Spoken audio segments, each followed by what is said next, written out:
Welcome to the GameRamble video review for FOTONICA, narrated by me, Darkcloud. As always, the full text version of this review can be found on the GameRamble website, linked below. The TLDR for FOTONICA is that static screenshots can't really convey the look and feel of it, as it's a game built around the concept of speed. The game boils down to a test of your reflexes, as you must make split-second decisions about when and where to jump to keep running and building up speed. It's not a game for people seeking a storyline or in-depth gameplay, but you can't go wrong with FOTONICA for quick arcade thrills. Gameplay receives a 9 out of 10. All you have to do in the game is run, jump and repeat. Graphics receives an 8 out of 10. The vector style visuals certainly make for a unique look. Sound receives a 7 out of 10. Atmospheric and provides a perfect match for the minimalistic visuals. The overall score for FOTONICA is 8 out of 10. And now for the full review.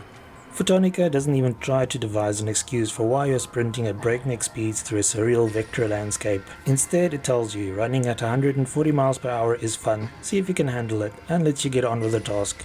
Of course, it's not the first endless runner built around the concept of speed, but by taking the action to a whole new dimension, it certainly stands out from the rest of the pack. The combination of the first-person perspective and crisp vector-style visuals provide FOTONICA with a very distinctive look. The complexity of the visuals can be adjusted, so at a lower setting it looks like one of the old vector arcade machines. In contrast, at the higher setting the environments actually look more like wireframe modules.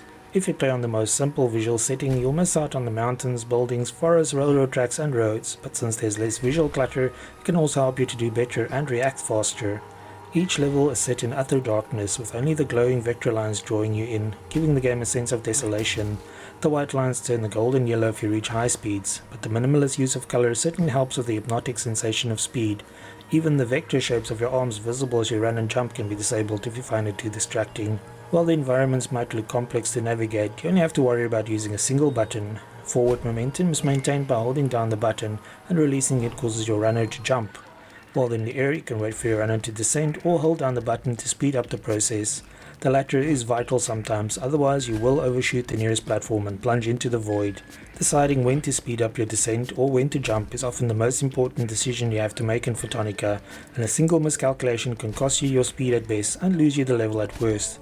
This means that some trial and error is involved until you have mastered the levels, but restarting after you lose is an instantaneous process, and the levels are not long enough to make restarting a chore either. The arcade mode features 8 different tracks that are unlocked in a linear fashion. This can be frustrating if you're stuck on a track and want to advance, but since there are 4 different difficulty settings, the game should be accessible enough for most players.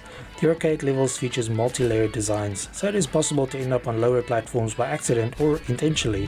While keeping to the uppermost platforms might sound the safest, you'll miss out on the red dots that are spread across the different paths and which provide you with a score boost. Apart from the arcade mode, there's an endless mode with procedural levels, although these don't feature higher and lower paths as in the arcade mode.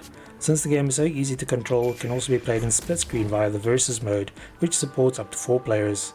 No matter which mode you choose, the game is great for playing in quick bursts whenever you feel like killing some time or want to take another stab at the online rankings. The game's audio is just as minimal as the visuals and features a very fitting electronic music soundtrack. The tracks are a little mellow for our liking, as we would have preferred something more adrenaline pumping to complement the breakneck speeds, but with a decent pair of headphones, the audio is quite immersive. The more understated tracks are also easier on the ears for longer playing sessions. There aren't many sound effects aside from the pounding of your footsteps and the occasional grunt of exertion from your runner. The latter can be either male or female, which is a rather nice touch. One sound you'll learn to hate is the jarring impact from smacking into the side of a platform after coming up short on a jump, something that can happen frequently enough to have its own achievement. The arcade-style gameplay and simple controls might make it seem like there isn't much depth to FOTONICA, but it's easy to become hooked by this game. Our only complaint is that there are so few levels, but considering the number of hours you spend playing the game, it certainly offers enough value for money. If you're looking for a pure arcade experience with a unique perspective and streamlined controls, FOTONICA is highly recommended. Thanks for joining me for this FOTONICA PC review. Remember to like, subscribe and share. Until next time.